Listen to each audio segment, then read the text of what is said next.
As my training exercise selection is limited these days, I thought that jumping was definitely gonna be one of the things that I would be doing.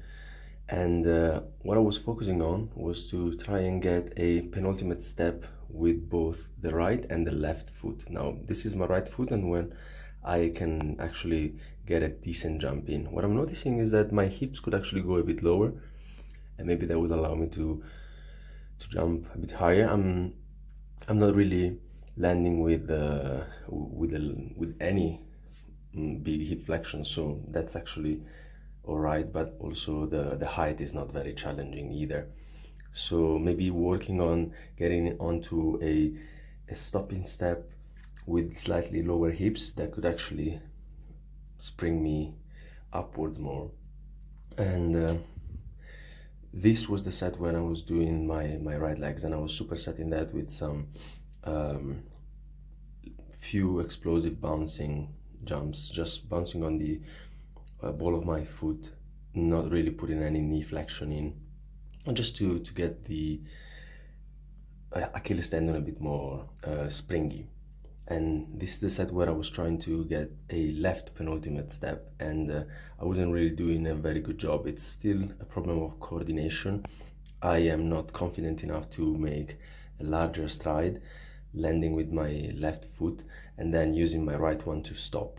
So the issue of lower hips at takeoff is not really anything that I should be concerned with at the moment. It's more a thing about getting the coordination in. But if I don't practice, I'm never gonna get better at that.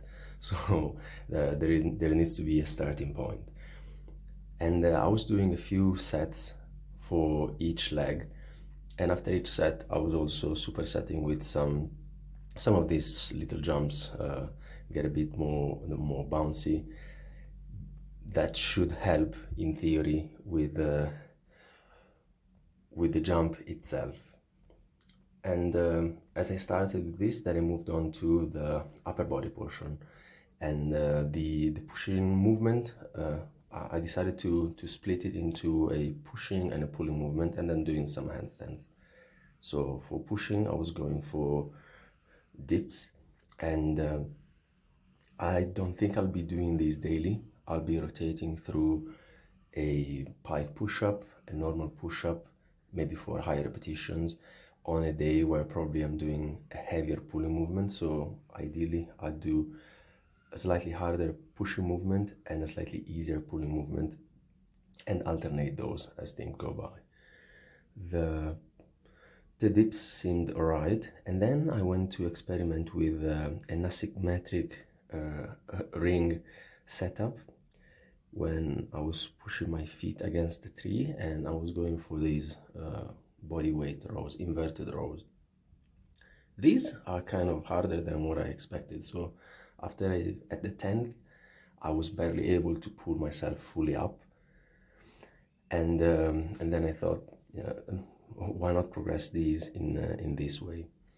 But they seem to be very good at activating my lats, and the fact that I am on rings actually allows me to fully rotate my arm and my shoulder, and so moving from maybe a more supinated grip to a more neutral one. I could actually go into, sorry, from a pronated grip into a neutral one, and I could actually go all the way to a supinated one. Maybe that could activate the bicep a bit more, but this is just like theory crafting, so not really something that I'm concerned with. I'm only trying to get some volume for my pulling movements.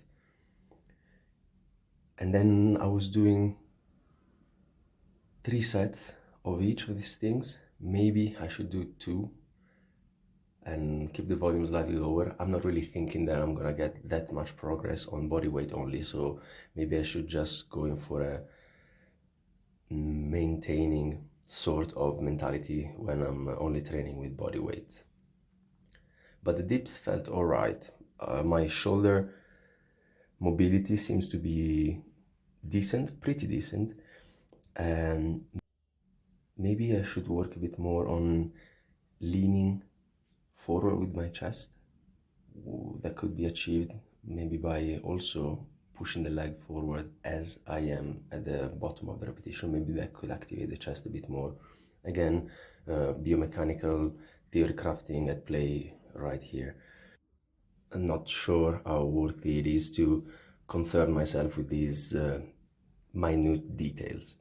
But anyways, going back to the training session, finished it off with some handstands. They weren't feeling the best. This is probably the best set that I recorded. Starting to feel a slight annoyance in my right wrist, which is kind of telling me that maybe I should do a bit less volume with the handstands. Let's see on the next day, as I'm planning to do handstand push-ups negatives. Ciao.